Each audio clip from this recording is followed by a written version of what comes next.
我觉得也不是不能签啊，不过不过什么？不过就看王小姐有没有那个诚意了。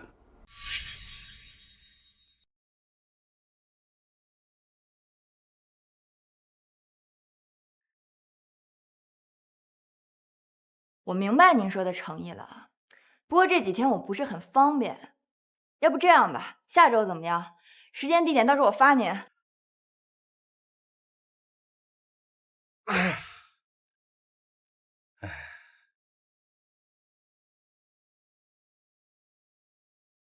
来啦！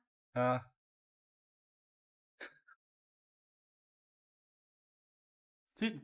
这，你什么你呀？赶紧把我带上。罗夫人，还是我来帮您带吧。啊，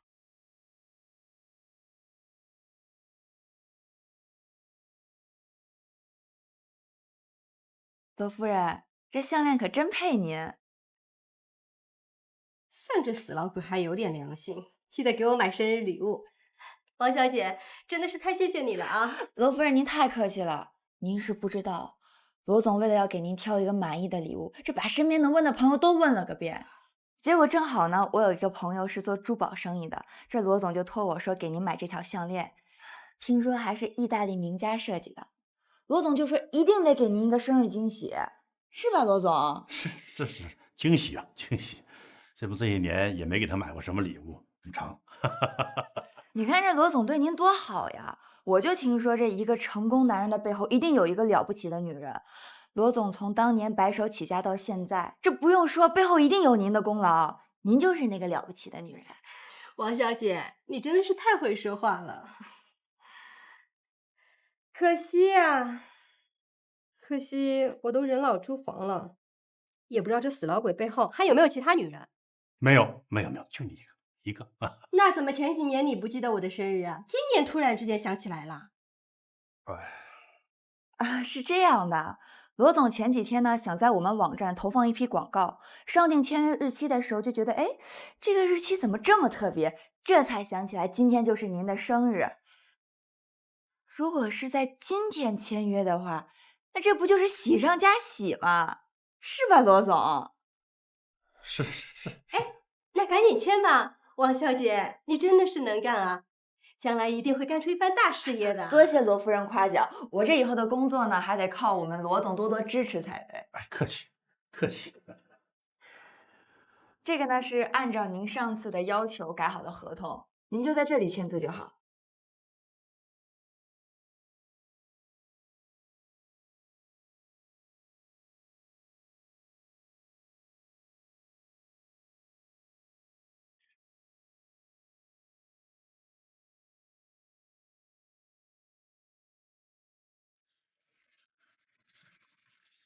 王小姐，你可真厉害呀，佩服佩服啊！您过奖了，您忘了，这还是您给我的这次机会。那希望我们这次合作愉快。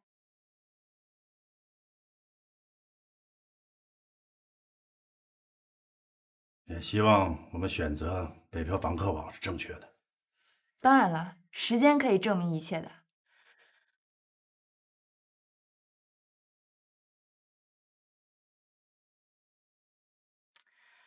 那我就不打扰二位了，我就先走了。好，哎，对了，罗夫人，我专门在餐厅为您订了一桌烛光晚餐，算是我的一点小小的心意。祝您生日快乐！谢谢你啊，王小姐。那就不打扰二位了，咱们下次再见。再见。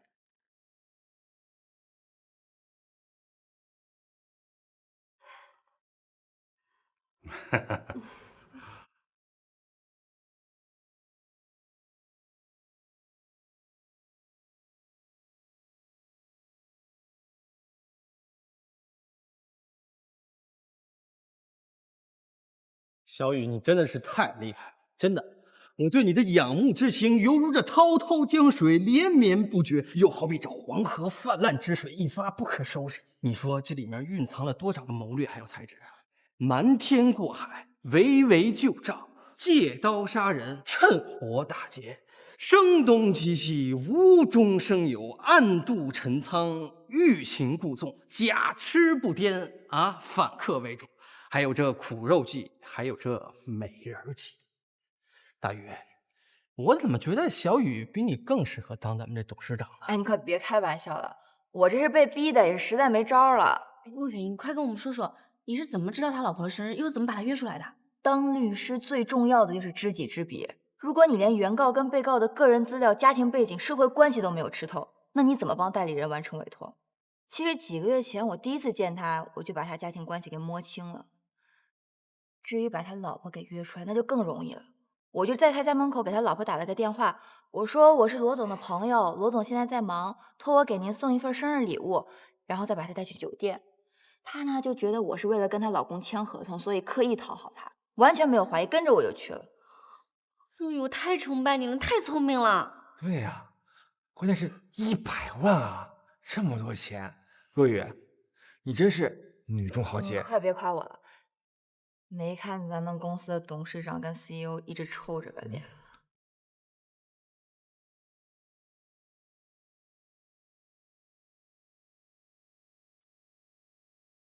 小月，你这么做实在是太冒险了。第一是你个人安全的问题，第二，如果客户不理解你恼羞成怒怎么办？第三，为什么提前不跟我们说？对吧？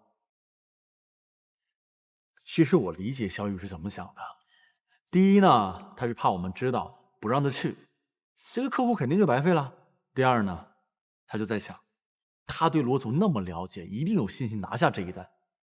第三，他知道我们的压力现在很大，如果拿下这一单的话，一定会帮我们缓解不少的压力，所以才铤而走险，是吧，小雨？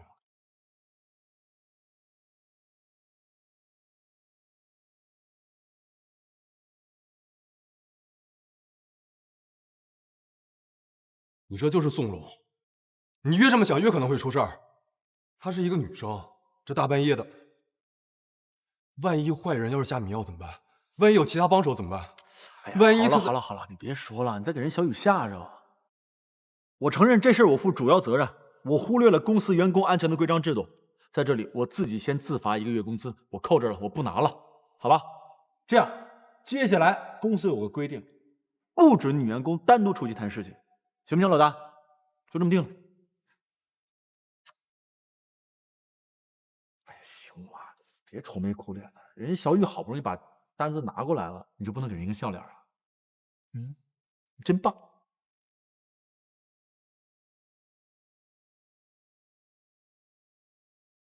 好吧，下不为例啊。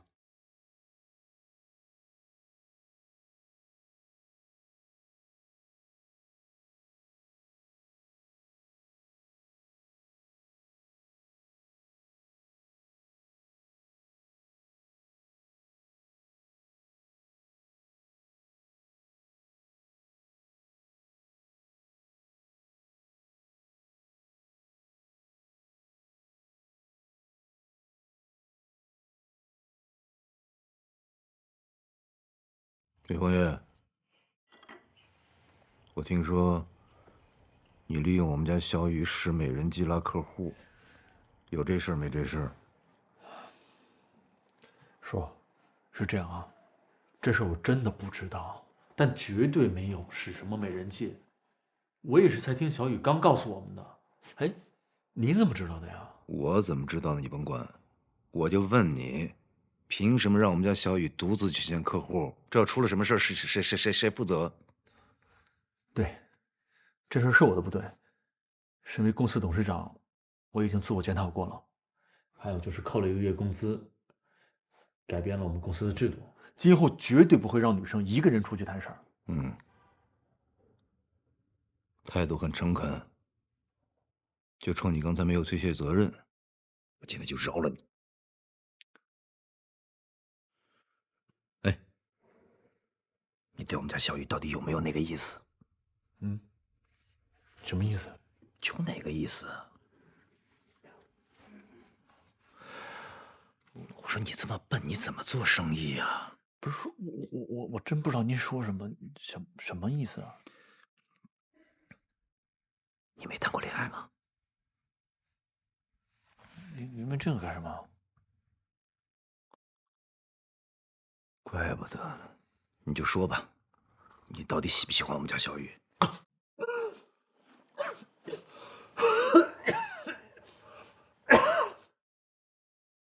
留下说。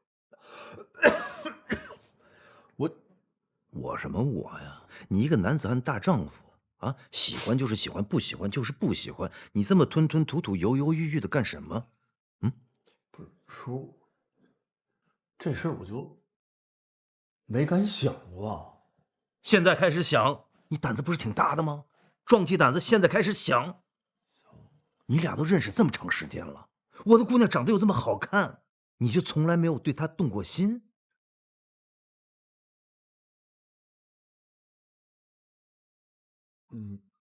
你看，哎呀，行了，走吧，啊，回去慢慢想，什么时候想清楚了，什么时候再来见我。走。啊。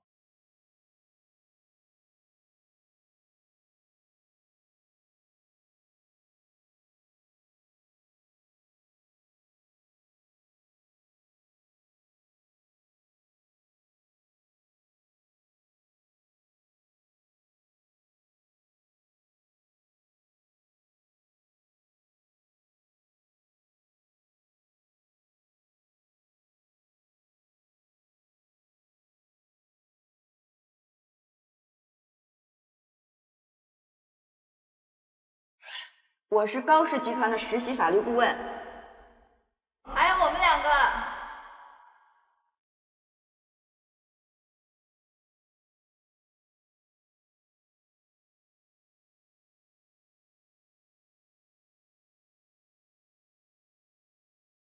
来，把手给我，手给我，啊，放在这儿。你看，three。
干嘛呢？啊发什么傻呢？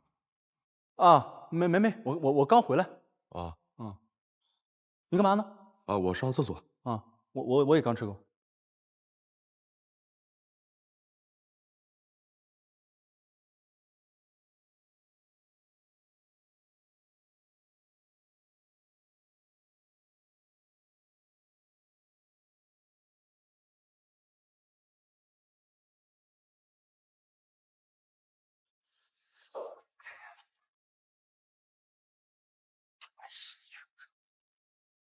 怎么了你？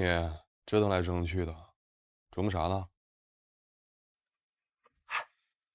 老大，嗯，你觉得小雨怎么样？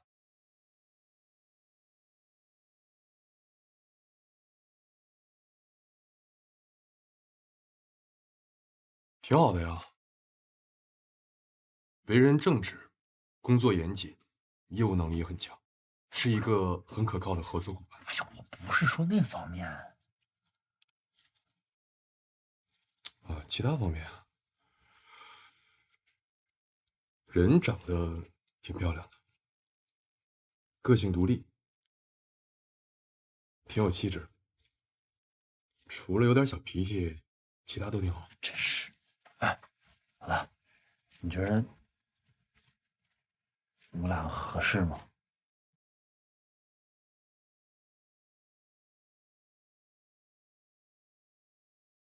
你觉得我要是追小雨，做梦！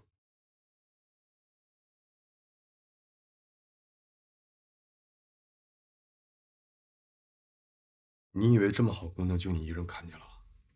我当时在剧外的时候，追她的人海里去了，什么海归博士，名校的那些精英，追她的人一个个的排着队，不还是让她干净利落脆的给拒绝了吗？有什么了不起？那你说，他喜欢什么样的男生啊？这我就不知道了。也许他根本就不喜欢男人。啊？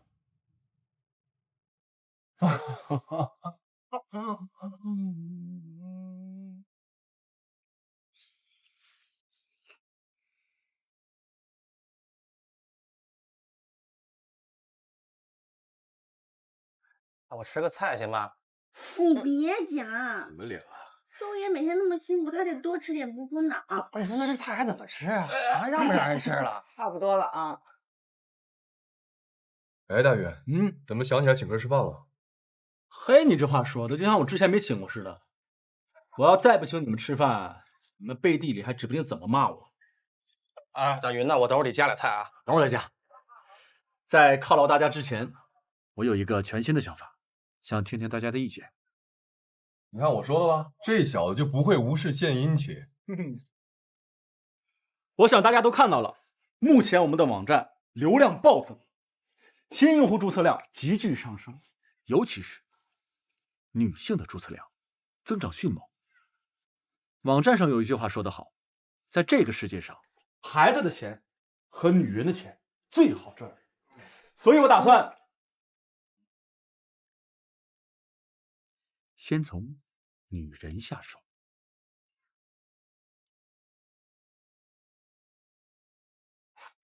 这个手下的好，那咱打算怎么搞啊？搞你个头啊！我呢，准备扩大女性比例用户，增加一些服务女生的内容，比如说美妆常识、化妆知识、大牌团购、星座手相、情感话题之类的，只要是女孩子喜欢的，我们就要去做。就算吸引了女生的注意，怎么把流量变现呢？还是投广告吗？不着急变现，眼下咱们当务之急是扩大网站的知名度，增加注册量，还有粘合。既然咱们主打的是社交网站，就要把社交放在重中之重上。怎么样让用户们更好的去交流，有兴趣的去交流，异性相吸的道理大家都懂。我相信有女性活跃的网站，自然少不了像杨希美这样的男生。有道理啊。我觉得大鱼说的特别对，这个就跟什么一样啊？咱们大学的时候玩那游戏啊，一旦咱们这个公会要来了一大美女，那肯定呼啦来了一大帮老爷们儿。大鱼，我举双手支持你啊！这想法我没意见，不过要增加新内容的话，可能我们这几个人真的不够。老大说的对，选员工的计划要提上日程啊。而且还有一个事儿啊，现在合租计划已经接近尾声了，我们得想一下办法，怎么维持一下网站的热度。这个你放心，下一步的推广计划我已经准备好了。是什么呀？想知道啊？啊，过来。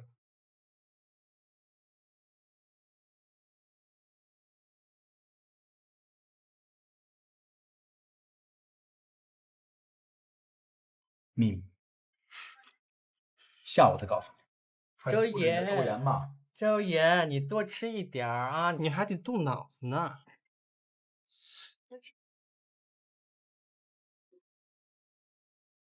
我上学的时候啊，就是成宿成宿的看书。我现在呢，每天就是成宿成宿的想你。我跟你说，我现在每天只做2件事儿：呼吸还有想你。每次想你有了伊丽莎，所以有了撒哈拉。哎，你是不是特别累呀？今天？不可能不累，你今天都在我脑海里跑了1天了，歇会儿吧。啊，那我先不跟你说了啊，拜拜。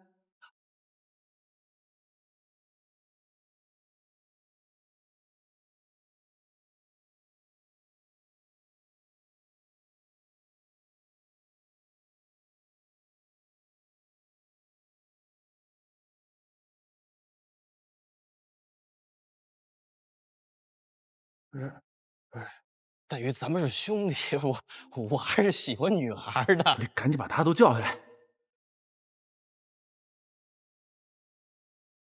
哎，下来了！集合！大鱼要表白了！周岩，老大，下来了！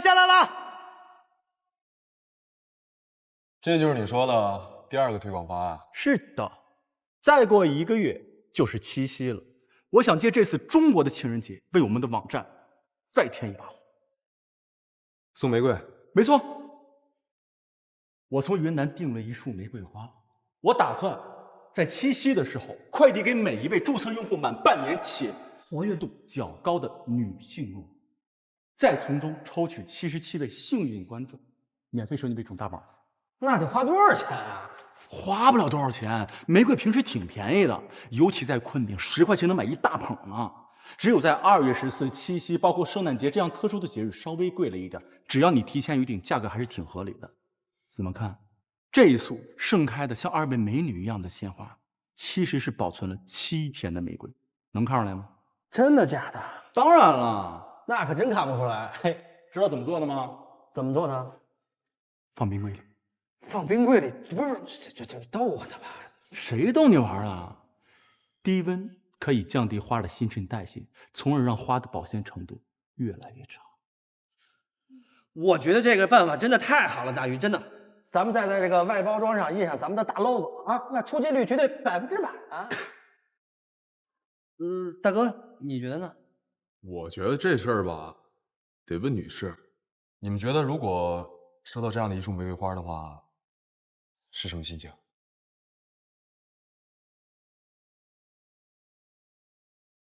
我没有所谓啊，问子珊去。那要是我的话，我肯定开心死了呀！还从来没有人送过我这么大一束花呢。要是我能收到这样一束花，我肯定把它抱到街上去逛街，让所有女生看到都羡慕死我。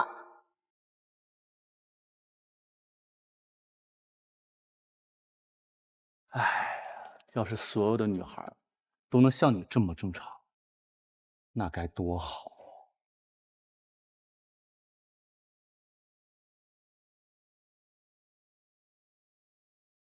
我觉得还可以再增加一个活动，叫做“说出你的爱”，让男生也在网站上有机会向女生表白。当赞积累到一定程度的话，就可以送一束玫瑰花。当然，赞的数量越多，送的玫瑰花也越多。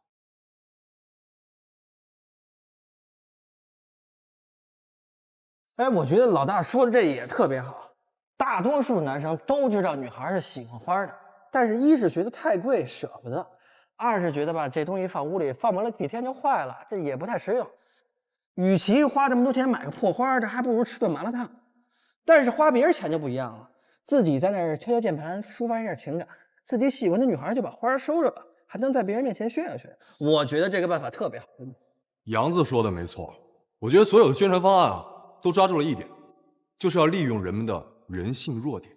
比如说这次，我们就是要利用人们的爱占小便宜、喜欢秀恩爱这一点。不是老大，这么浪漫一事让你说的，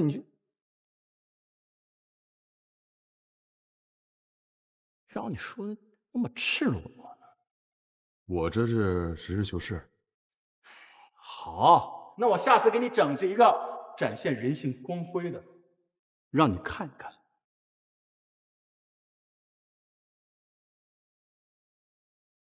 啊，您好，您的花。啊，谢谢啊。哇，谁送的花呀？注册北漂排行榜啊，就可以送花了。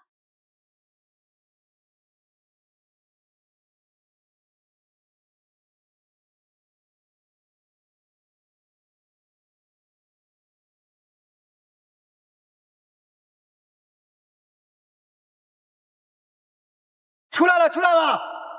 快来看，快来看！哇，这搜索量比之前增加了1357%。网站流量和注册量怎么样？日新增注册量连续1周超过了4000，今天更将近9000，而且同时在线人数达到了31000人，服务器属于满负荷状态。那这么说的话，我们是不是出名了？不只是出名了，用户的忠诚度也提高了。你看，尤其是女性用户，日活量比之前增高了2倍。不是大鱼，这咱们得花多少钱？30万不等，不错吧？何止不错呀，这比画广告这好太多了。我告诉你，我只是点了一个小小的火星而已，后面呢，主要还是靠口碑传播和网络自媒体的链式反应。到那个时候，轻轻的扇一下风，引导一下风向，就会变成燎原之火。哎，行了，你别臭美了。我觉得当下咱们要考虑家人的事情。为了这个活动，咱们所有人都超负荷的工作，就咱们这5个半人，早晚得累死。不是还有个高培富吗？人高培富现在是网红，有好几百万粉丝呢，天天忙着自己的吃喝玩的事业，哪有时间干其他的？真的，要这个工作量啊，必须招人了。是呀，现在是女人当男人使，男人当机器使，这机器啊，24小时不停的使。关键这个服务器也快坚持不住了。增加新设备需要一个地方，招人也需要一个地方。虽然这块儿我们几个工作都习惯了，但是我觉得真得重新找个像样的地方。对啊，我出去跟人谈事儿，我都不好意思把人往这儿带，怕人觉得咱这不靠谱。看来咱们只能招兵买马。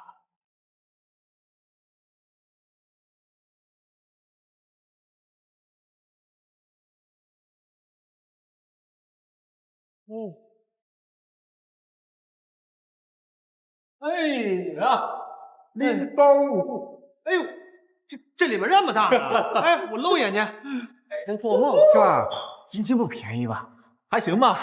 这儿原来是一个废旧厂房改造的远离城市啊，远离喧嚣，租金比市里便宜多了。这个招聘启事都发出去了。放心吧，小雨正在筛选简历，初步定在下周面试。哎，我跟你们说啊，里面这间最大的办公室我要了，你们谁也不许跟我抢。待会儿给我叫一保洁帮我收拾收拾啊。行，没问题啊。但是这个创业初期呢，能省则省啊，谁的办公室谁自己收。哟，那我还是挑一间小的去吧。个孙猴，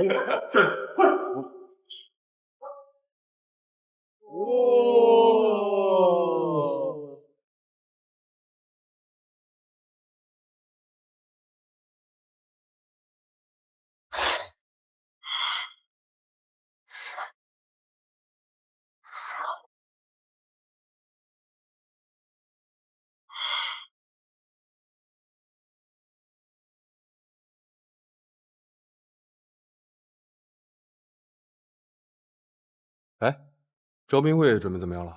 放心吧，老大啊，都研究的明明白白的，绝对不会掉链子。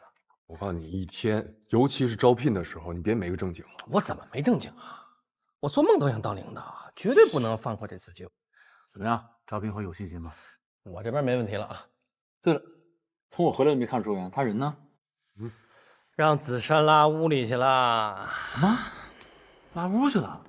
光天化日之下啊，还把门反锁了，你说成何体统？还让不让咱们这些单身狗活了？行了，你别酸了。子珊说，既然现在大家已经开始招人了，就都是领导了，领导就得有点领导的样子，所以主动请缨，要给周岩设一下风格。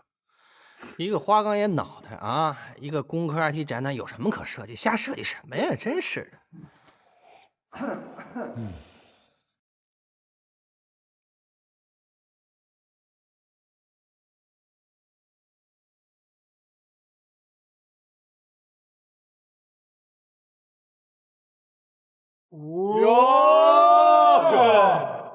周元，你是要出道啊？眼镜了。子珊给我换引擎了。哪儿还隐形了？我看看，子珊还给你换什么了？我看看啊，就你帅，内裤换没换？不，看看，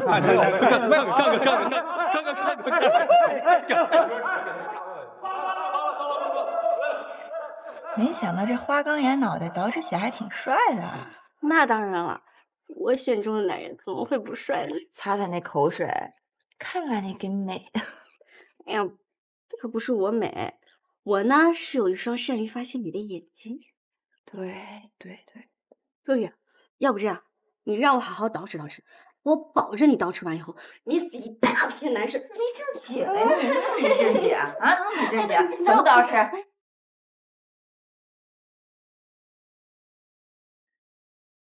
这几份资料你们都看一下，都是有过行业经验的人。我已经在 App 上直接跟他们聊过了，还蛮不错的。他们不是在上面已经跟老板聊过了吗？还找我们干嘛呀？哎，别闹！这几个人选呢各有所长，我已经把他们分好组了，剩下的就看你们的了。前做什么工作的？我以前是做网络传媒这块，特别是针对新闻热点。做过什么大项目？海来去了，那上万人大项目我参加过好几个呢，偶尔还和那什么明星啊合作。真是个人才啊！微博转发都让你说的这么高大上。梦想是什么？梦想是对未来的期望，是让你感到幸福的信仰。英语专业研究生，English is very good。跟你开个玩笑，我是做市场推广的嘛。其实这是一道网络工程师考试的原题。你们公司出的题也太难了。这个题其实很简单。梦想是这个世界上最宝贵的财富，号召着每一个寻宝人。梦想是这个世界上最清晰的目标，指引着每一个人前进的方向。如果你来这只是为了工作的话，对不起，你来错了。以前做过销售？对，做过2年。什么类型的？主要是在人群密集区域提供面对面咨询和直面销售。关于哪方面 ？IT 通讯及周边服务啊。具体点。就是智能数字通讯设备表面高分子化合物延展处理的技术，现场推广与销售。说人话。手机贴膜。哎呀，以后你就跟着哥哥我混吧，都是穷人家的孩子，就没这么多讲究了。只要你以后好好干，会来事儿，我保证你以后吃香的喝辣的，大酒店小饭馆随便挑。避免出土 IE， 而在传统的以太网当中呢。朱老师，你讲的太好了，朱老师，谢谢。喝水啊！我们短期的梦想是为了改善我们自己的生活，我们中期的梦想是为了改变整个北漂的生活，我们长远的梦想是为了改变全中国人的生活。这才是我们的中国梦。那么问题来了，你愿意加入我们共同的事业吗？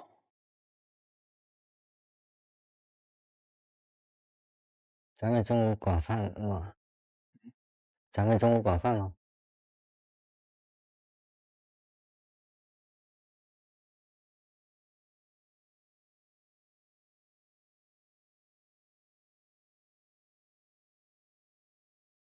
你们啊，有你们那么面试的吗？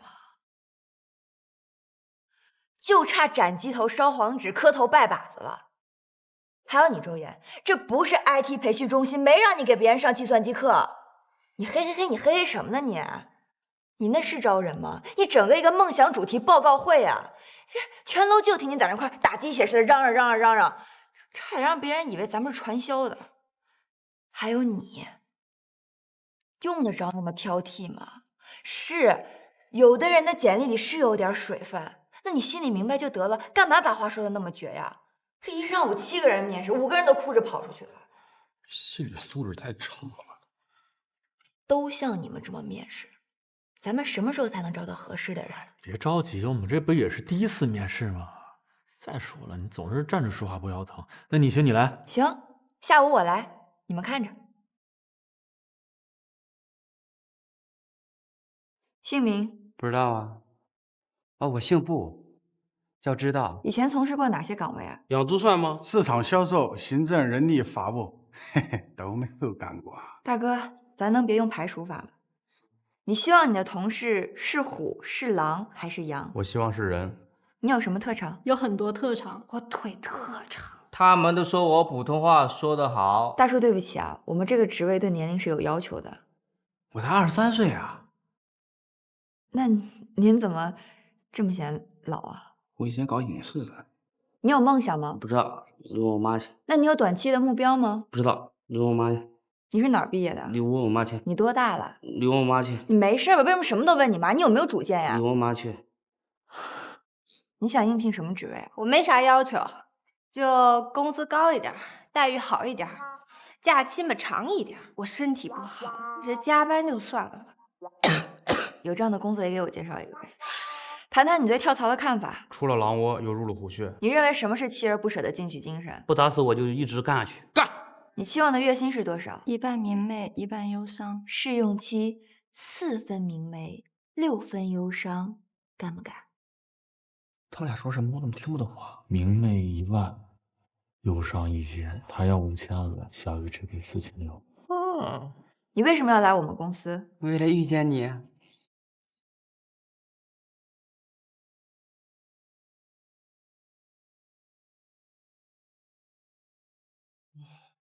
累了吧？哎呦，这一天面试啊，这是光看见奇葩了，真是长了眼了。那得为咱们的于鹏月呀。问他干嘛？他怎么了？你没看你招聘启事上怎么写的？不分出身，无论出处，急需各种能人异士，来者不拒。一个能人没见着，光看见异士了。这能人也有，不过呢，就得慧眼识珠。哎，这些就是我刚才筛出来的，都是咱们现在最缺的人手。你们有空的时候可以看一下。行，我就看看你这个慧眼怎么识这个猪。行啊，小雨，你还有这两下子呢。麻麻得啦，就懂一点皮毛，不过现在还是可以用的。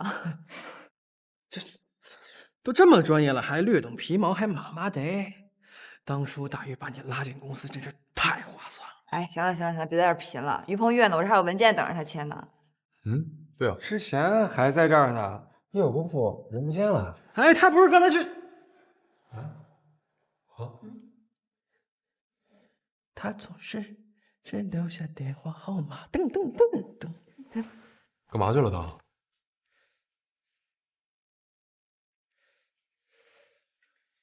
我跟你们说了，你们别说是我说的啊。你赶紧说吧，咱们都在这干活呢，他人呢？大鱼相亲去了。这于鹏月也太急不可耐了。工作时间相亲，他把公司当什么了？把我们当什么了？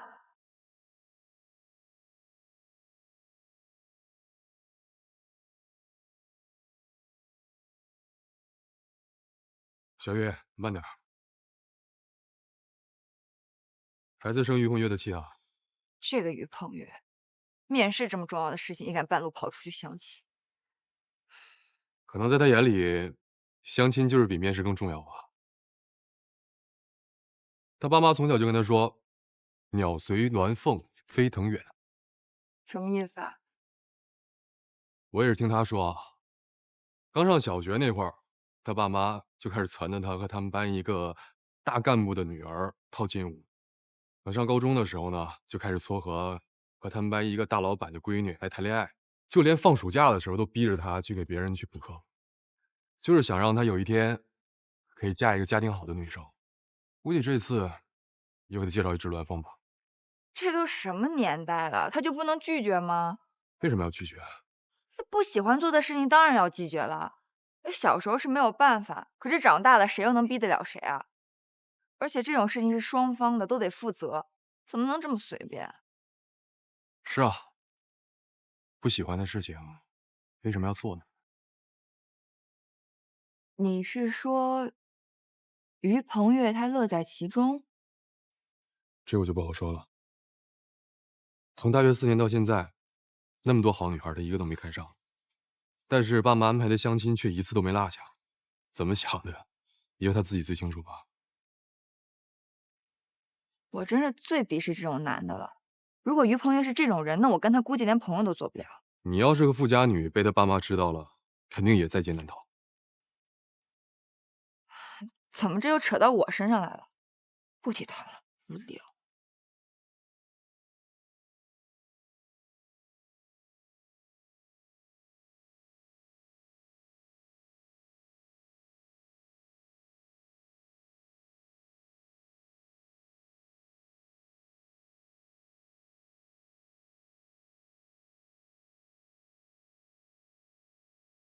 这么晚了，哥想你想的睡不着觉啊！你早点休息啊！拜拜。又斗贫呢？没有工作。等会儿，这么晚才回来，我以为你直接入洞房了呢。能聊天就聊，不能聊滚。哎，别，怎么回事？这回什么怎么回事啊？还不是应付我爸我妈？哎，你说他们给我介绍的什么人？上次给我介绍一搞传销的，这次呢，照片上看起来活泼可爱、青春靓丽，可实际上一见就是一自暴自弃的小太妹。我怀疑她都是葬爱家族里出来的。这照片跟本人不一样，太正常了。咱们这儿可是 P 的连妈都不认识的重灾区，让他过去吧。这次相亲有没有找到什么新灵感呀？我这跟他们打。哒哒哒哒哒哒哒。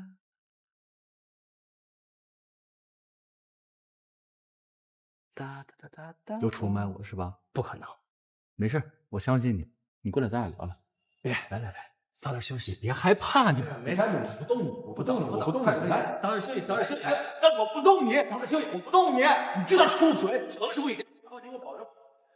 来，你快来，成熟一点。你给我过来，成熟一点。不要起劲，我保证不动你。来，别闹了，都几点了，还让不让人睡觉？自己闹别吵到别人好不好？你这种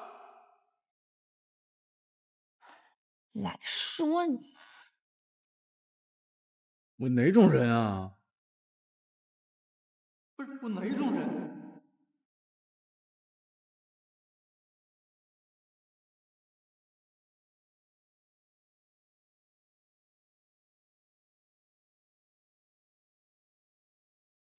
通过这2次相亲，我发现一个问题：对于这些社交面不是很广的北漂来说，想找一个靠谱的人恋爱实在是太难了。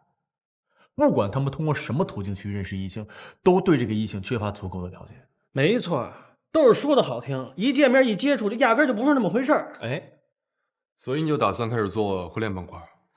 婚恋它也是社交的一部分啊。既然市场有需要，咱们为什么不试一试？可咱们的优势在哪儿？咱们的优势就在于比那些婚恋网站更加了解每一位用户。婚恋网站知道这些用户确切在哪儿住吗？知道他们花多少钱租房子吗？知道他们信誉是多少吗？知道他们的同学、同事、朋友，包括房东对他们的评价吗？不知道吧？但是咱们知道。大约，你不会要出卖个人隐私吧？我说这我可不同意。去，谁要卖个人隐私啊？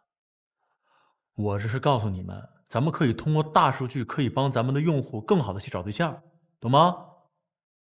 我觉得可以试一试，至少我们网站在用户这一块，身份和行为画像是相对清晰的。在实名注册和匿名互评的机制之下，骗子出现的几率也会大大减小。小雨，你什么意见？婚恋这块我不感兴趣，也帮不上什么忙，你们聊吧。我去下洗手间啊。小雨最近是怎么了啊？怎么一聊到这个结婚啊、谈恋爱这的话题，他就躲躲藏藏的？是不是受什么刺激了？兰子，别胡说八道。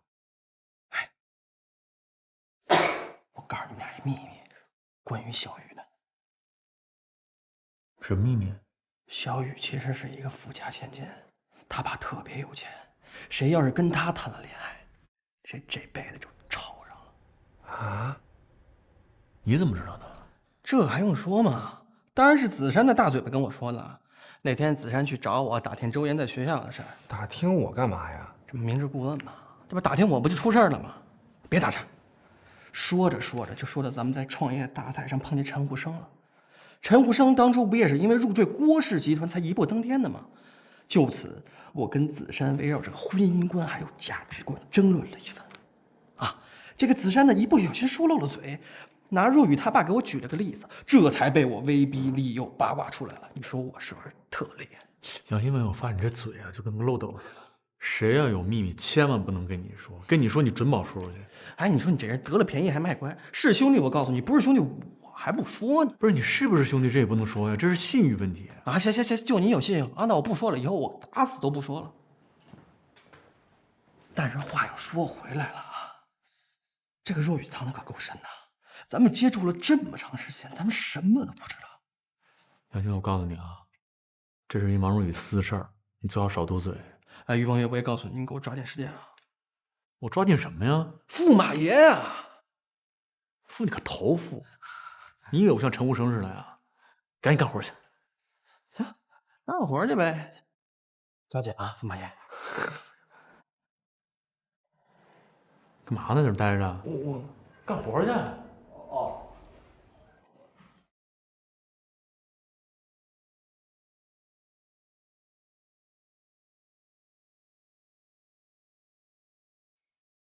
漂亮，没想到陈市长平时还有这个雅兴啊！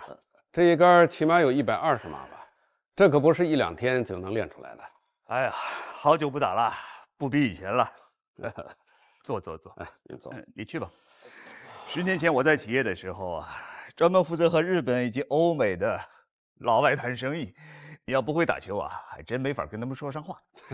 后来到了机关，就再也没有摸过他们。陈市长把我约到这个地方，就不怕受人非议吗？那怕什么？我花自己的钱，身正哪怕影子斜。是。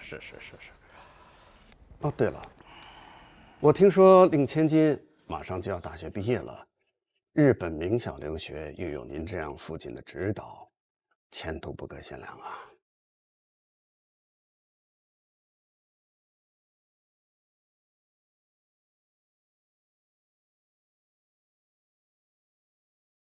陈老，明天下午回上海的机票已经订好了。那我先出去，有什么事儿您再叫我。等等，你把那个卡装好，明天上午给陈副市长送过去。就这么直接给他，他能收吗？哎呀，今天在球场上商量好的，他不会不收的。您跟陈副市长什么时候商量的？我怎么没听见啊？他把我约到那个地方，又故意的把秘书支开。你认为他要干什么呀？他是在暗示我要办事儿，先花钱，而且要找一个冠冕堂皇的理由，明白吗？可是你们不是就讨论了一下他女儿吗？要么说你蠢呢。我听说令千金马上就要大学毕业了，前途不可限量啊。女大不中留啊。他说女大不中留，潜台词就是问我能不能帮他女儿安排个工作，又说人小主意大，意思就是钱不能给少了。别看他年纪不大，主意可不小。年轻人嘛，总有年轻人的想法，像我这样的已经跟不上他们的思路了。特别是这2年那些时髦的用语，我得让人翻译才能明白。分开来把每个字都认识，可是一连起来是什么意思？我是满头的雾水啊！哎呀，看来以后想做年轻人的生意，得在公司专门设这么一个职位了。我回答他，设这么一个职位，就是答应给他女儿安排一个闲职。古语说得好啊，三思而后行。季文子的反面例子还在那儿摆着呢。他又说三思而后行，意思就是下次把这件事情定下来。这你都没听懂？不是，这三思而后行是这意思啊？真是不学不熟。三思而后行是出自《论语》，全句是季文子三思而后行，子闻之曰：“在思可矣。”这句话有2种解释，不过他又补充了一句说季文子的反面例子，这就意味着他支持第2种解释，那就是季文子在做事情的时候总是考虑再三。孔子听说了，就告诉他做事情不要想的太多，2次就可以了，明白吗？不明白。今天我们见面是第一次，明天你再去，不就是第2次了吗？哦，原来是这意思啊！哎呦，这些人说话可真难懂。陈老，您放心啊，明天我一定把他送到。等等，小蒋，哎，您还有什么吩咐？把机票改签了，明天办完事儿，我不回上海，直接回北方市。咱不是都说好了吗？办完事儿就回上海，夫人还在家里等您呢。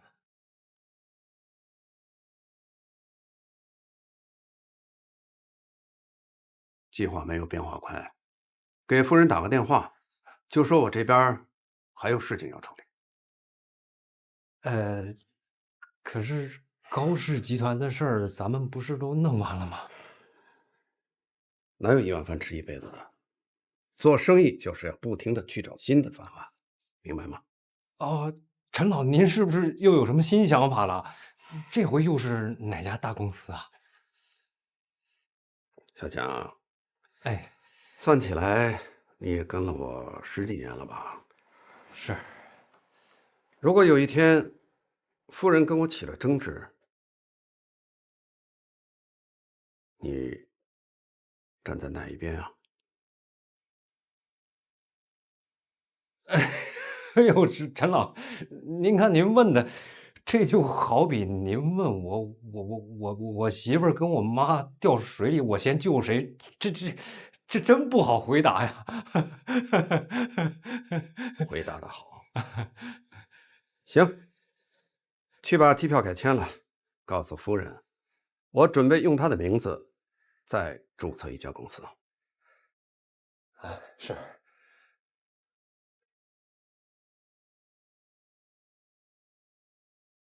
喂不熟的狼崽子。真的？老家伙真这么说？是夫人，他说要用夫人的名字再注册一家公司。看来是大买卖呀！不知道老家伙又琢磨出什么了。哎呀，不管他干什么，你通通给我记录下来，随时跟我汇报。还有，你要密切注意，跟他接触的人里面有没有一个叫李应春的女人。一旦有这女人消息，随时跟我汇报。好的，夫人。但是这个李应春是谁啊？不该问的，你就别问。对不起，夫人，我就是随口一问，您别生气。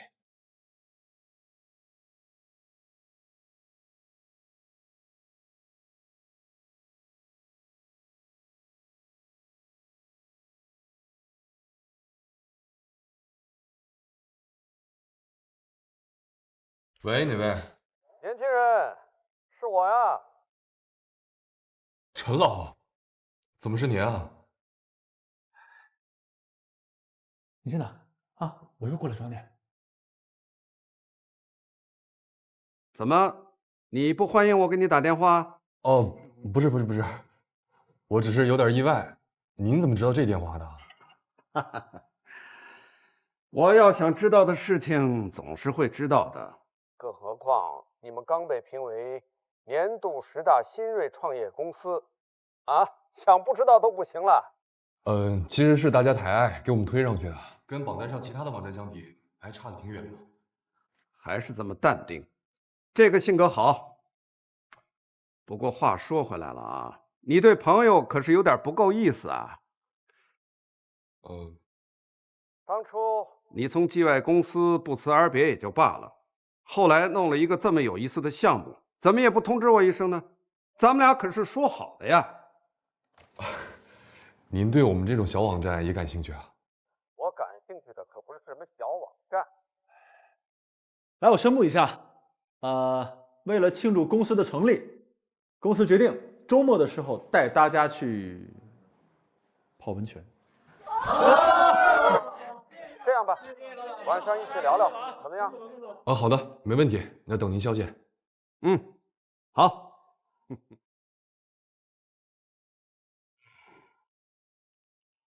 宣布完了。宣布完了。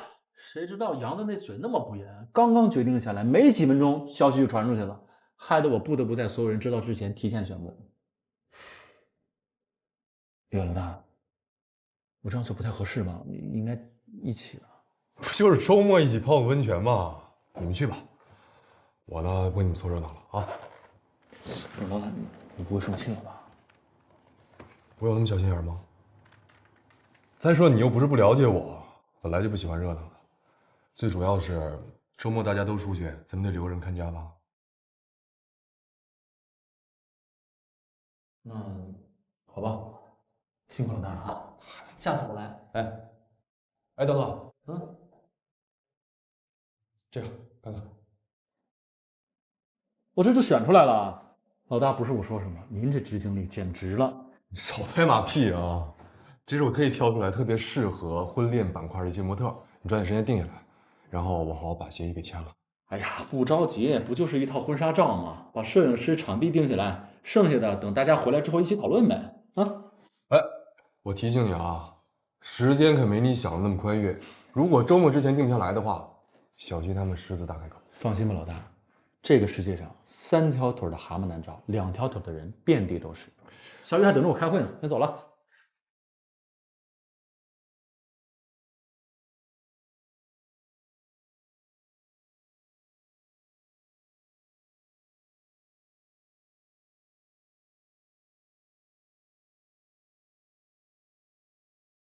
若雨，怎么还没开始拍啊？模特罢工了啊？现在出了这种事儿，你说吧。老大，我也没想到会这样。你没想到，当初团建之前我提醒过你没有？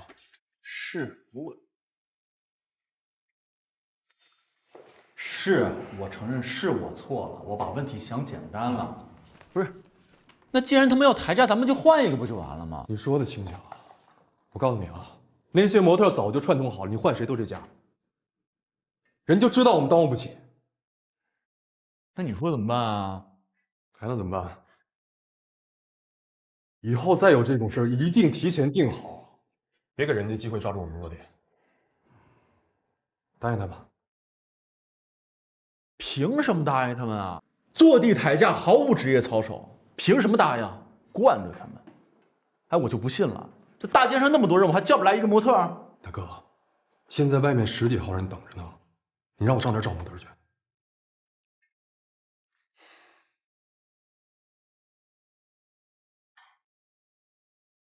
于鹏月，你们想到办法了吗？外边的人可都等着急了，如果再不开拍，人家可都走了。哎呀，别催了，我跟老大这不想办法呢吗？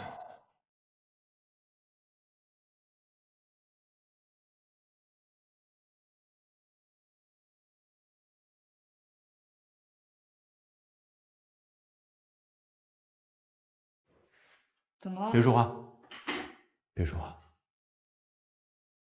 别动啊，别动！看什么呢？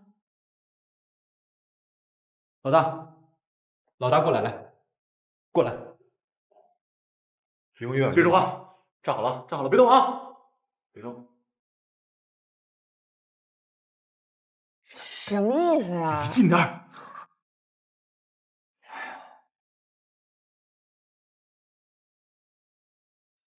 天造地设的一对儿啊！现成的，现成的，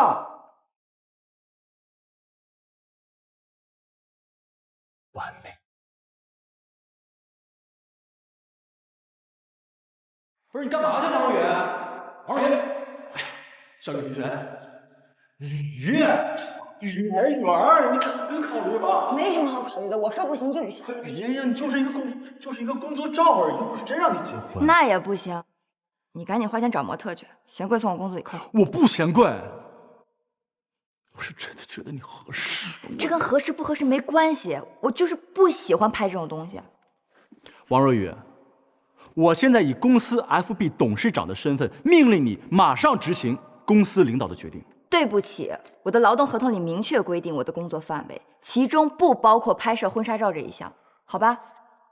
站住！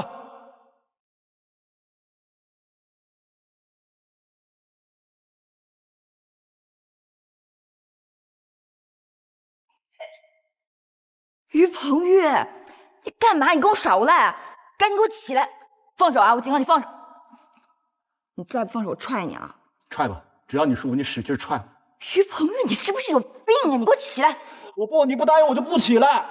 我真的没时间了，雨儿，我求求你了，我下午真的没有时间找模特了。你要是不帮我的话，下午的棚还有摄影师就全都白费了。到时候我罪责难逃，我求求你了。公司这么多女同事，你找谁不行？干嘛非找我呀？你说为什么找你啊？公司这么多女同事，哪个有你有气质？哪个有你可爱？哪个有你善良？哪个比你的身材好？有谁比你善解人意？哪个敢于像你一样，敢于突破自己，为公司着想，敢于奉献自己？你说为什么找你？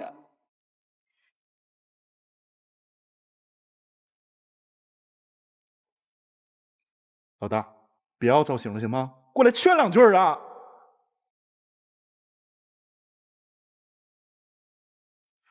实在不行的话，你来帮个忙吧。反正大家都是为了工作，没人会想多的。腾飞，我其实我觉得，你就当拍个个人写真，拿我当背景就行。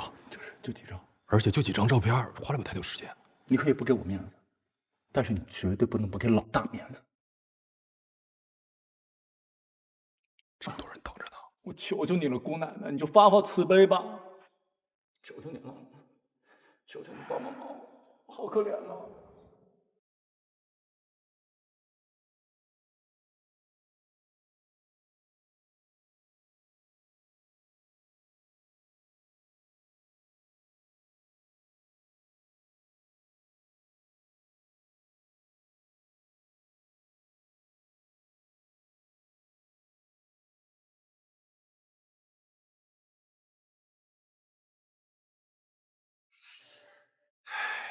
快点儿呀！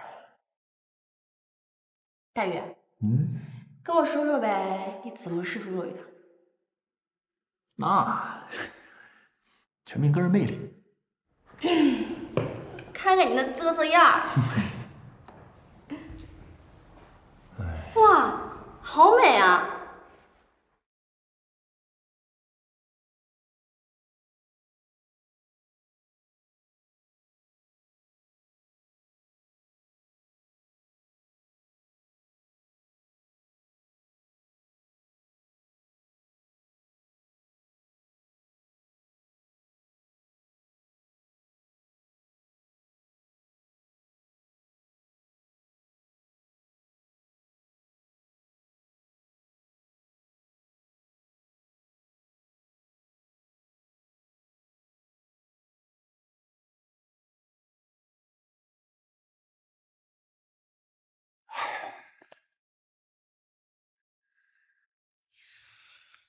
别看了，眼珠子都要掉下来了。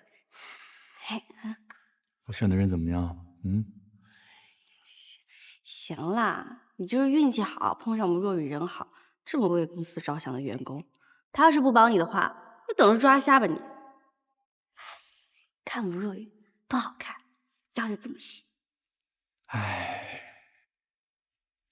唉声叹气干嘛呢？在职场的时候，我们怎么没人那么好看？现在太漂亮，好好看呐，小仙女。美。老师，开着李腾飞半个多小时，怎么还不出来呢？他就是啊，赶时间呢。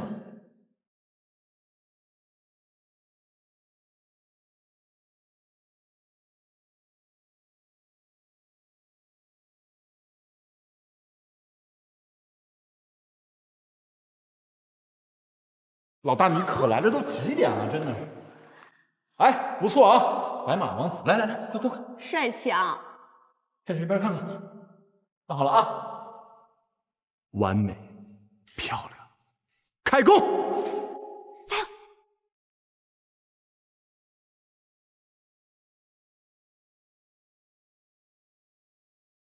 那个，再近一点，亲近一点。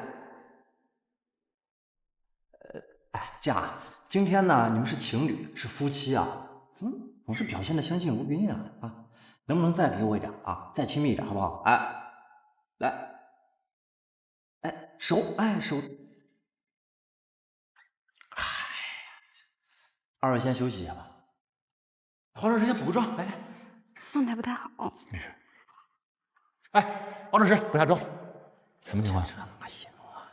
对不起啊，第一次我过来这儿有点紧张。我都出汗了。这我这所有办法我都想了，这女方很明显，她抵抗这个，男方呢他又不愿意逼迫，对吧？我们本来是要拍小情侣之间那个浪漫故事，现在什么革命友谊啊？不行啊！怎么了，大约？是我们俩表情不太好吗？不是表情不好，是根本就没有表情。怎么可能？我刚才一直都笑，笑得我脸都僵了。宝贝，不是光让你笑啊，你要把他当成你最爱的人，深爱的人爱你，懂吗？爱可以超越一切，超越国界，可以超越年龄。我说通俗一点，你把它当成水蜜桃，你喜欢它，你恨不得你就一口咬它，你吸。可是你现在在镜头里什么感？你表现出来一种苦大仇深、深仇大恨的，像是要拉你上刑场似的。我就说了，我拍不了这个婚纱照，你非逼着我拍。一套婚纱照有什么拍不了的？这么简单的事儿啊！没问题的。老大，来让一下。摄影师说了啊，动作要有侵略性。试一个。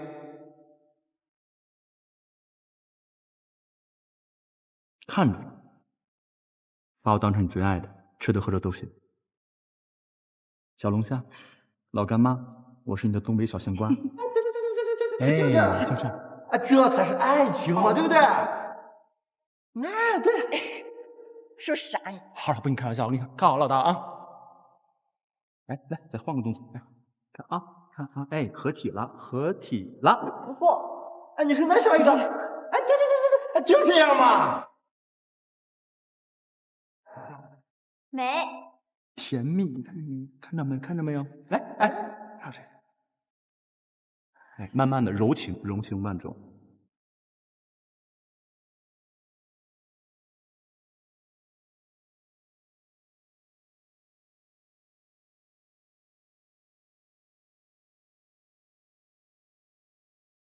化妆师，快，带他化妆，翻译。哎，不是，是他呢。什么我什么呀？我干嘛呀？没关系，我大哥拍的，谁上都没问题，出效果。我没说我，是你。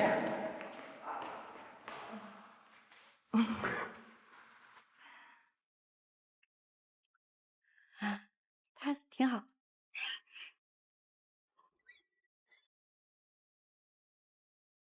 好看，特别配。最甜美的笑容。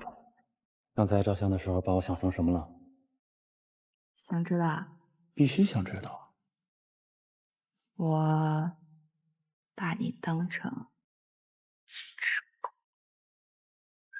那就是狗。大笑开心点。是好看。特别漂亮。特别好，再来一张啊！太好了。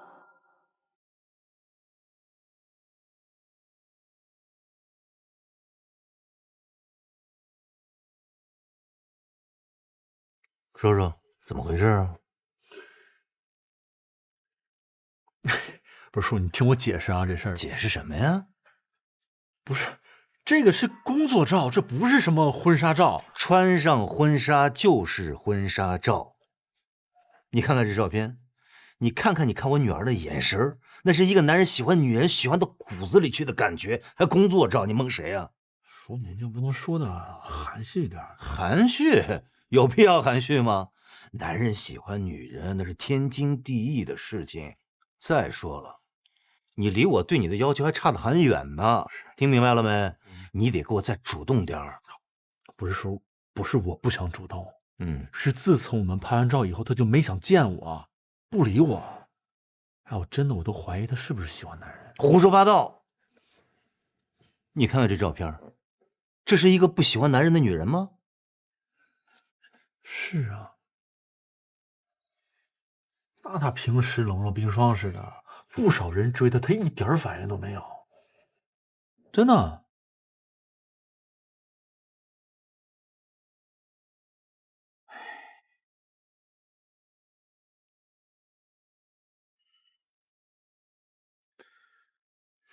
这事儿吧，不能怪他，就得怪我，怪我，怪您。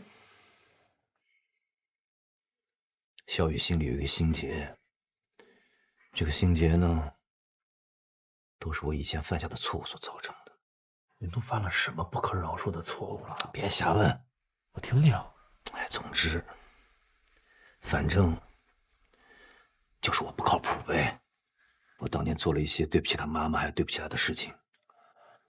从那开始吧，他就不太相信男人，因为他担心自己也会变得像他妈妈一样，被自己所喜爱的男人所伤害，明白吧？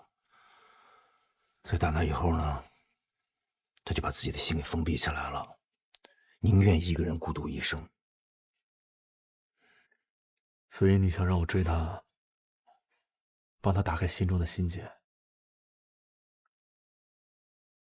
我呢，瞅你小子挺顺眼的，你也算有良心啊。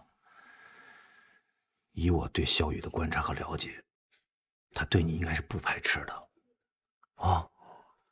你如果帮助我解开了他的心结，我就把姑娘嫁给你啊。房子、车子、票子，我全都给你，怎么样？这笔交易还是不赖吧？啊？我承认我喜欢小雨，但是我不做什么交易。随你怎么想，但我的意思你听明白了吗？情况就是这么一个情况，但是有一条，你不许伤害她。你如果伤害我女儿，我跟你没完。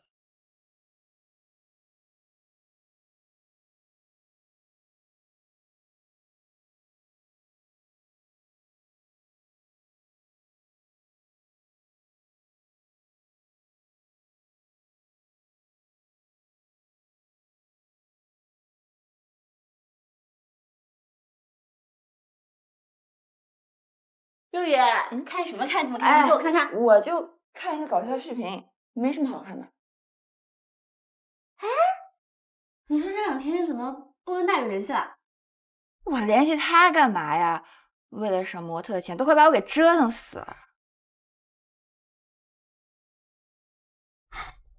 你不是害羞了吧？害羞？我有什么好害羞的呀？我再跟你说一遍，我对他没有兴趣。肉雨，你知道哈，有一种人呢，就是嘴巴上说没有兴趣，没有兴趣，其实身体诚实的很啊。你那天跟他一起拍婚纱照那种默契，我就不信你心里没有他。小丫头，你是不是这几天没收拾你了啊？我看你欠收拾是不是？哎，周岩，周岩，管管你媳妇儿，周岩，周岩，你说吧说。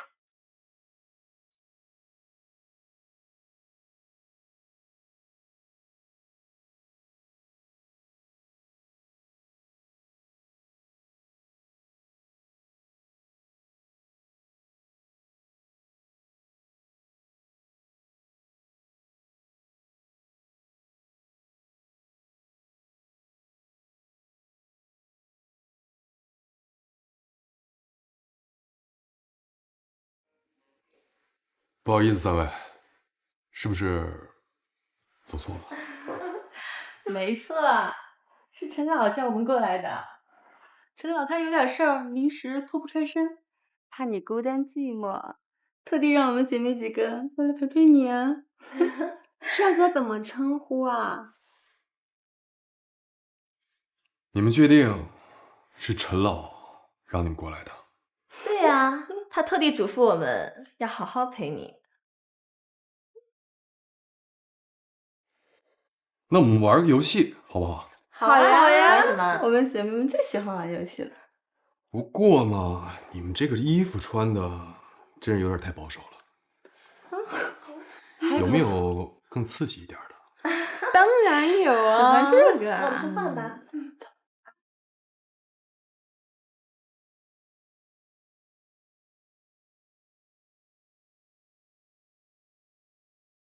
帅哥，我突然想起来，哎，怎么了？哎，看呀，帅哥，你看哪儿啊？怎么回事啊？你不是玩游戏吗？我没说错吧？陈老，陈老，哎呀，早就告诉你们，你们这套对他没有用。可是你们不听啊！吃了闭门羹吧。行了，回去。是啊。腾飞啊，是我。陈老，他们都是我的员工，之前跟我打了赌，给你开了个小玩笑，千万别当回事儿。没事儿。坐怀不乱，临危还有机智。我果然没看错人啊。陈老，您过奖了。进去说吧。哎。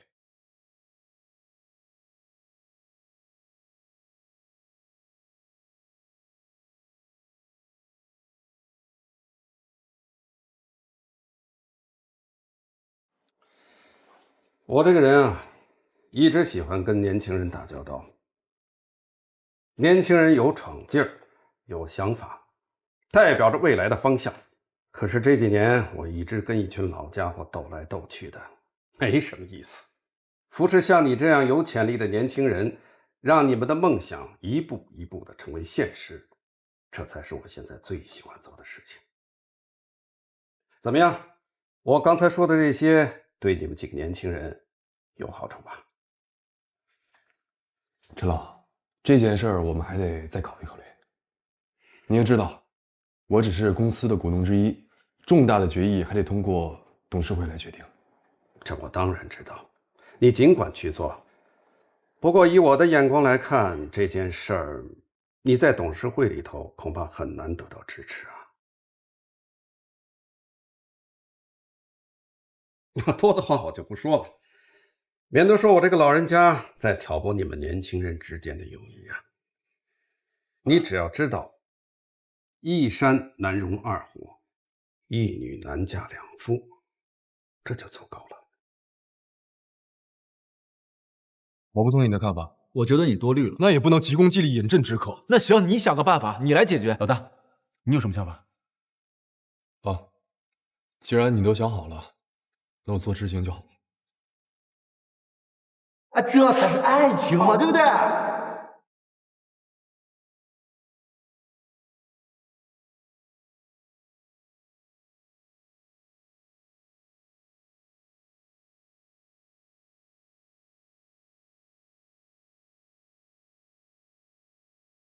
这是什么呀？这就是你们这个月的业绩是吗？几年前我在无良，一个店的营业额是你们现在3个店面的。远的不说，就说近的，去年我在聚湾，一个月的利润现在是你们2个月的。你们都在干什么呀？啊，有没有在干活？是不是天天就坐着，白白拿工资，等着客户上门？就算是坐等着，现在是什么时期？黄金时期呀！这么多门店，这么多员工。不至于弄成这样吧，大哥们、大姐们，你们是干什么的？你们是饭桶还是白痴啊？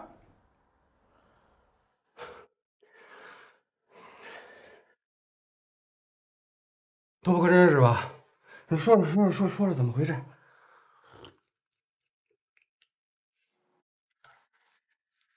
不点名是吧？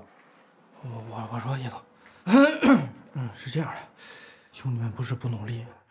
是外边这行情不太好，什么意思？您是老中介了，不用说您也知道啊。每年这时候哈，一到大学生毕业季，这租房子的很多，每年涨个20%、30%都大有人在。这房东都说了，一到这时候不用咱们提醒，直接就这房租就蹭蹭往上涨。你说点有用的。是，今年这个情况有所不同。首先是。进咱们店这个学生人数减少了1半，好些个都是来了看看就走了，直接导致这个下单率少得可怜。再一个就是，房源这一块比去年减少了20%，还都是些不太好租的房子。我也是通过关系问问其他中介，这个境遇跟咱们都差不多，不单是咱这一家的问题。买卖不受影响，就是租赁这块出现了下滑，是吧？啊，就租赁出问题，啊？什么原因知道吗？我问了他们那个几个同学，那个叫什么来着？北漂啊，北漂房客网那个网上那个房源信息特别多，关键还不收中介费。他们那几个同学就是当时直接线上找房东把这房子给租了。我还问他们，我说怎么不在上网租呢？他们说还是房源信息不够多，就是没找到合适的，所以来咱们这儿碰碰运气啊。那个什么嫖客网那个？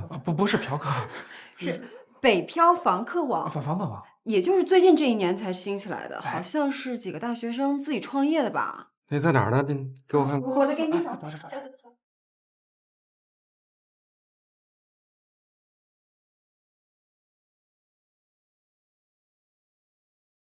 就这个，您看。哼，真是冤家路窄。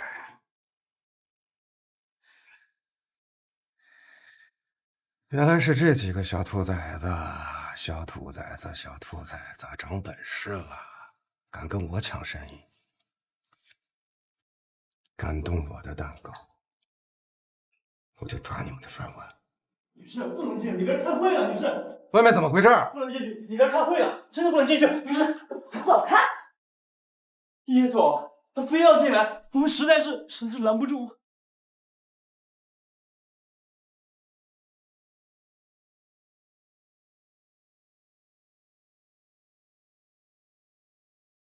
那怎么又来上？电话里说不清楚啊！行，有什么话快说，说完快走。星夜的，你说的还是人话吗？自从我跟了你，我哪点对不住你？哪次不是我尽心尽力帮你出谋划策？当初你在乌梁被玉兰集团的人排挤，是谁给你找的猎头？你在居安混不下去，又是谁帮你搭的关系跳槽在这儿的？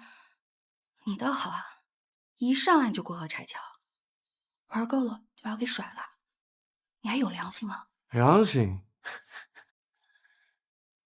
谁没有良心了？陈菲菲，是谁偷偷摸摸从我卡上划走10万块钱？10万块钱，我不告诉警察就算你好事了，你还想怎么样？那钱是给我弟弟，当初你答应过的。我答应个屁！我早就告诉过你，你们家的事我一概不管。怎么听不懂人话是吧？啊！我再告诉你一遍，我要的是女人，不是你弟弟、你爸、你妈、你们一大家子人，明白了吗？叶知秋，原来你跟我说那些话都是假的，一直都在骗我，根本没有想过要帮助我，更没有想过要娶我。呦，你到现在才明白啊？啊，这世界不就这样吗？菲菲，你别把自个儿说的那么可怜，那么无辜，好不好？你就没有骗过人啊？你不是把你前男友骗得死死的吗？哦。不好意思，我忘了，你的前男友啊，也把你骗得死死的。周然他跟你不一样。怎么不一样？他还没到我这个岁数。来，瞅瞅，小子现在发达了，照这么发展下去，身边的女人肯定少不了。我说啊，哎呀，你与其在这纠缠着我，你不如想想办法看，试试吃吃回头草。至于吃得成吃不成，就看你本事了。叶知秋，你把事做这么绝，就不怕我把你贪污公款的事抖出来？那我就把你偷我钱的事告诉警察，大不了大家一起蹲监狱嘛。我是无所谓哦，可你怎么办？要是进去了，你弟弟的学费，你爸你妈的生活费怎么办？那他们怨你，我可管不着。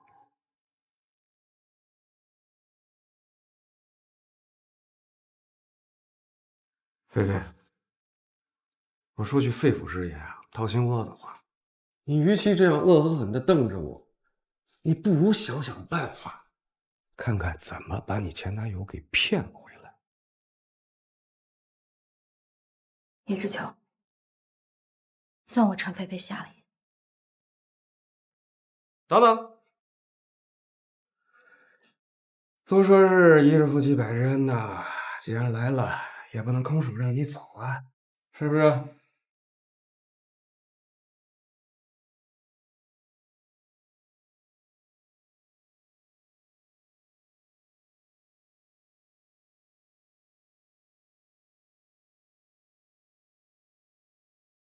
怎么不信啊？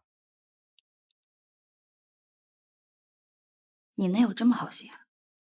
别装了，你是不是又想让我帮你干什么？我就喜欢你这种聪明的女人啊，其实呢，很简单，只要你答应我，帮我对付于鹏岳他们，以前的事我既往不咎，这里的钱也是你的。到时候我出我的戏，你调你的金龟婿，咱们互不相扰，各取所需，怎么样？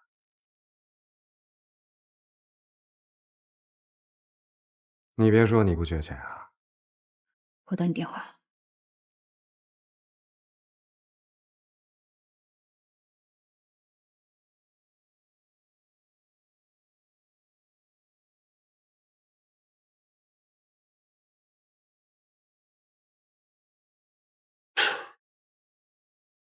3, 2, 1, let's go!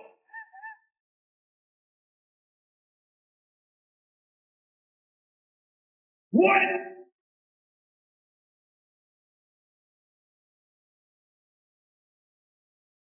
Put your hands up! Put your fucking hands up! Put your hands up! Put your fucking hands up! Hands up! Hands up! Hands up! Hands up! 1, 2, 1, 2, 3, let's go! What? Welcome to the Mr. Land. 你这么急着找我，有什么事啊？ I help. Come on. Everybody. 这脸怎么弄的？别直球点。他为什么打你？ 3, 2, 1, let's go. 我们先坐下来。他竟然在外面找了别的女人。Welcome to the 那既然这样，你为什么不早点离开他啊？离开他？我家里什么情况，你又不是不知道啊。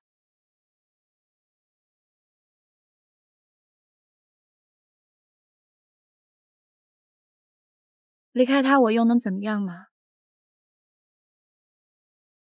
谁还会要我，保护我？你会吗？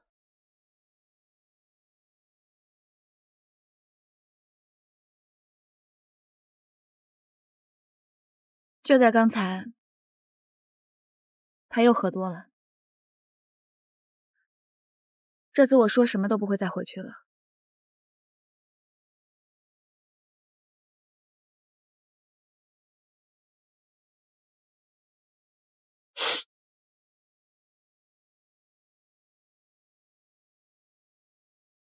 你这些钱你先拿去吧，先找个地方住下来。周岩，我不要你的钱。在这个世界上，我最对不起的人就是你。谢谢你还能听我说这些，把我当朋友。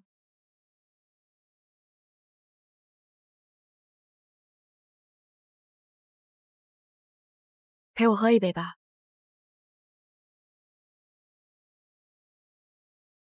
喝完这杯酒，我之后打算回老家，再也不回来了。你把我忘了吧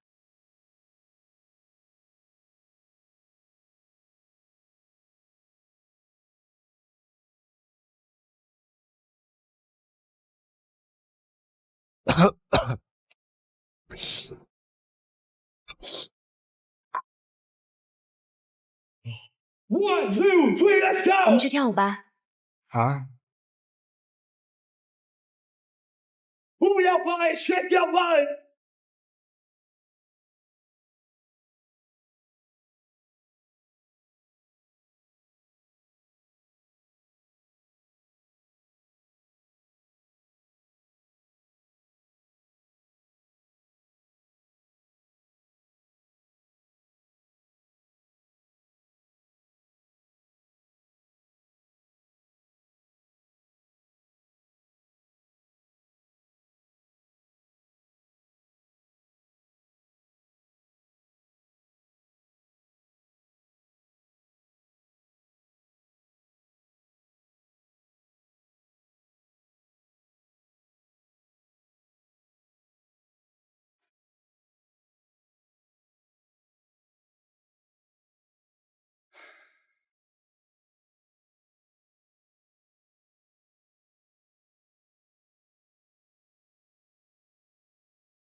你醒了？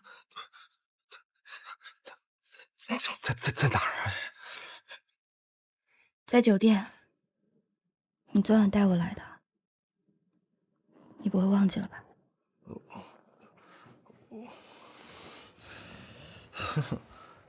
昨天晚上，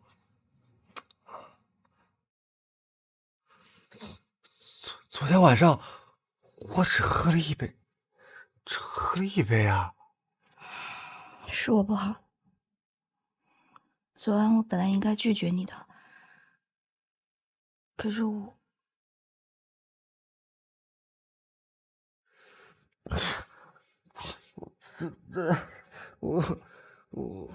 这个我什么都不知道。你放心吧，周岩，我不会缠着你的。我知道自己配不上你，也不奢望你能像之前那样对我。你能陪我，我已经很知足了。昨晚的事儿，我不会跟任何人说的。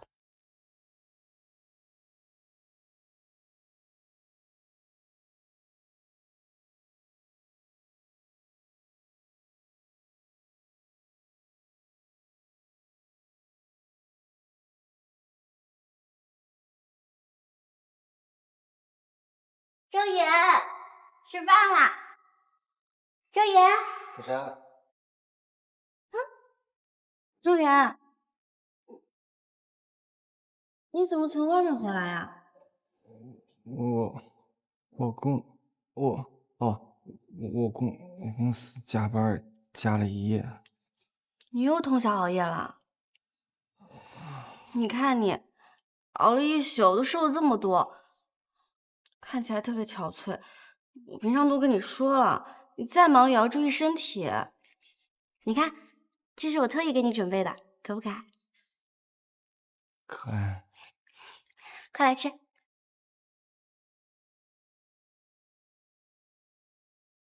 周岩，啊快来吃。啊！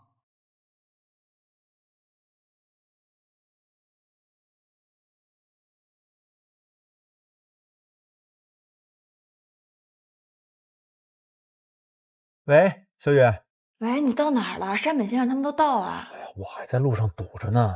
北方市的交通情况你也不是不知道，要不这样，你跟老大先跟他们聊着。他跟杨子去做市场调研了，一时半会儿根本回不来。这样，你先简单跟他们介绍一下咱们公司的情况，然后把他们带到楼下的中餐厅，就是我在那儿恭候他们。那合适吗？我告诉你，日本也有酒桌文化，很多事情在酒桌上谈，比在会议室谈更能谈成，信我的。行了，那我知道了。你快点啊！等我啊。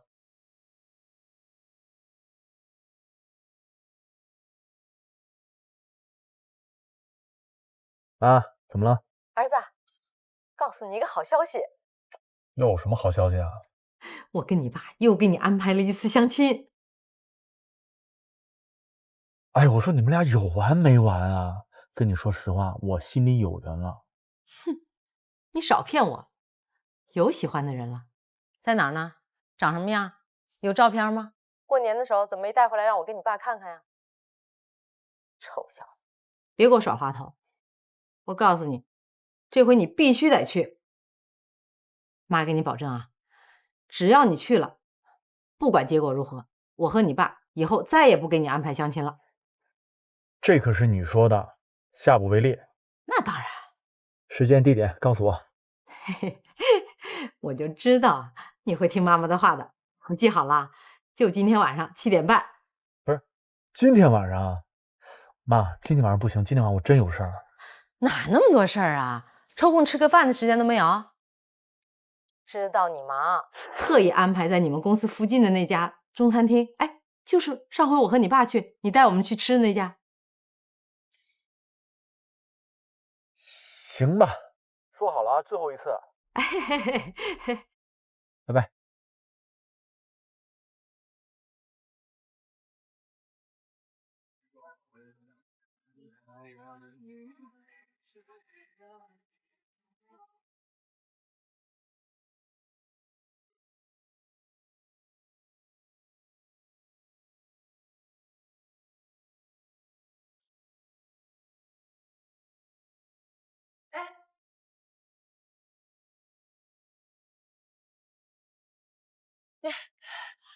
怎么那么慢呀？客户都等你半天了。那我早就出来了，外面有点堵车啊。那行了，赶紧进去吧。哎，等会儿，哎呦，我憋了泡尿，我得先上个厕所，我马上过去啊。懒驴少磨，那你快点好了啊！好了，你赶紧去吧，一会儿客户等急了。快点儿我知道，啊我撒尿很快，快，快点啊！过去啊！哎呦，哎呦。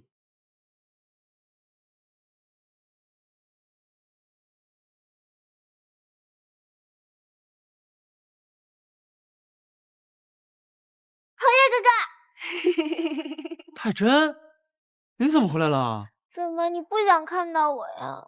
哦，不是，我不是那意思，我是说你怎么跑这儿来了？这说明我们有缘分呐！咱们去吃饭去。别拉我，不要！为什么？大庭广众上拉扯多不好意思啊！朋友哥哥快，你还会不好意思呀？什么叫我还会不好意思？我脸皮有那么厚吗？我跟你说实话吧啊，太真是这样的，我妈给我介绍了一个女的，今天去相亲。如果我带着你这个跟屁虫的话，人家女的非把那个菜盆子扣我脸上不行？不会的。你说不会就不会啊？你跟别人相亲的话，别人男的带着个女的，你愿意啊？你好受啊？不好受。那不就完了？可是你刚刚就是和一个漂亮小姐姐一起进来的。谁都没你眼睛精，你赶紧帮我看看，有没有一个单独的女的坐在那块？干什么？相亲呢？干嘛？不用找了，已经找到了。哪儿呢？远在天边，近在……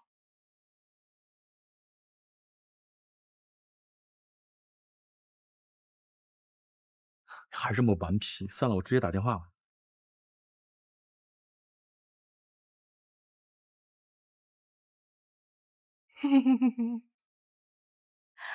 我就说是我嘛，我专门跟叔叔阿姨说了，叫他们不要告诉你，就是想要给你一个大于大的。鹏玉，你怎么还在这儿呢？上厕所这么半天，客户还以为你不来了呢。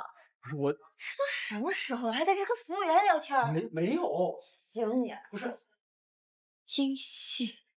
哎，看着。喂，阿姨。太真啊，那臭小子去了没有啊？来倒是来了，可是……